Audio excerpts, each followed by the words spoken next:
up, guys? Today we're going to take a break from the motorcycle paint job and we're going to work on the BMW instead.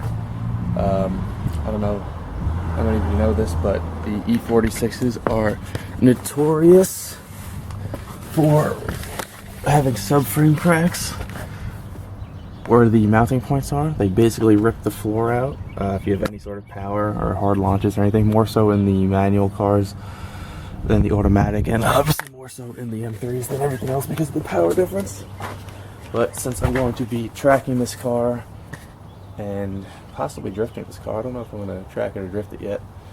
Maybe both, we'll see what happens. But since I'm going to be doing that and I needed to replace the bushings on the subframe anyway, I thought I would show you guys the install of the reinforcement plates they make. I'm going to be using the Turner reinforcement kit, which basically just puts plates where the mounting points are to redistribute the load.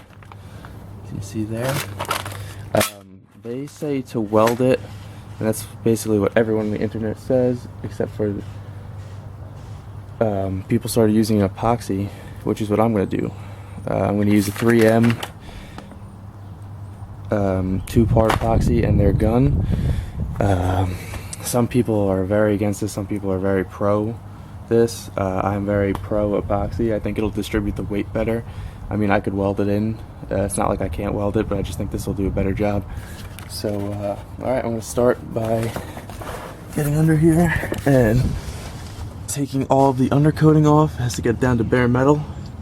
And then I will show you guys when it is ready to put the plates in. Alright, so you want to start with dry fitting the plates where they're going to be and marking it out so you can take the undercoating off. So I have that marked up there. As you can see, when I have it where it needs to be, the edge isn't really flush. That's where it should be, and that doesn't line up. So that was the first thing I ran into. So I'm going to beat that down a little bit, make it fit a little bit better so it touches, and then the other side fits fine. But then when it comes to the front, both of them kind of don't fit. You can see if I put that, where does it go? Oh, this way. When I put that in, that's where it should be. It hits that up there. Right. This right here is in the way, so it doesn't sit flush. So I'm gonna have to mark these plates, both of them. It does it on both sides, and trim the plates before I put them in. Alright, now that I've got the plates measured up and I've got these cut where they need to be cut, I gotta take the undercover off, the undercoating off. So to do that, I'm going to use a drill with a wire wheel. When you do this, I recommend wearing a mask of some sort, some gloves, and I'm gonna go back to 9th grade science class and wear these because I don't want to get any of that crap in my eyes. Hopefully this will do it. I might have to go to a Dremel in some of the tighter spots, but we'll see what happens.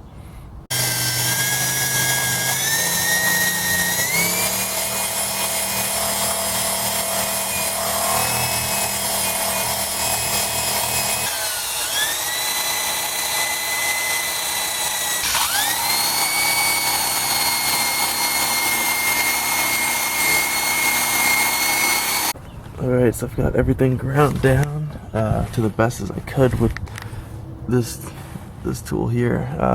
The wheel's kind of big, so to get into spots like this and these little welds and things like this where I couldn't reach with that tool, I'm gonna grab the Dremel and go over the little pieces that I couldn't get, and then I will put the plates in. Also, the kit comes with spacers here. I've seen some people epoxy the spacers to this, which is really not necessary. You can just either slip it in, or you can put a little RTV and attach it to the mount there so that it doesn't fall out. It doesn't really do anything structurally, it's just there to space it out since you have the plates here and here. But I'm not going to do that because I don't want to take any more of the undercoating off than I have to, because BMW did a pretty good job at keeping the car from rusting. So alright, so now it's time to put the plates in. The most important step is to make sure you clean the plates and the metal that you're going to be attaching it under there. Because if you don't have a good preparation, the epoxy isn't going to stick. So I just use some brake cleaner. It's fast drying, works well. You could use alcohol, anything like that. I did there, and on these These are all prepped, and the epoxy is prepped. The directions are right in there. Basically, just pull it out, put the nozzle on, throw it in the gun, and you're good to go. Make sure to use a little bit to get some of it out in the beginning so that it is mixed properly before you put it on the car. I'm going to show you how I did one of them. They're all the same process, and basically I'm going to start by putting the epoxy on the bottom of the car, and I'm going to just spread it with this spreader, and then I will do the same with that, and I'll put it in place.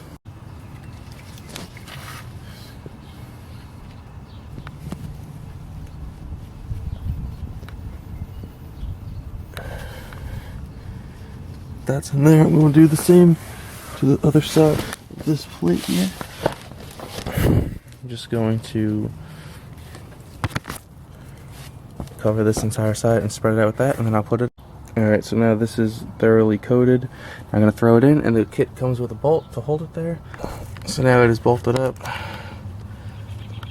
Tighten that down a little bit with your hands, and then I'm going to go ahead and smear around the edges and fill in these holes, and then after I've done all of the rest of them, I'm going to put whatever I've left over the top of that. They're all the same, so I'm not going to show it the entire thing, but when I'm done, I'll show you.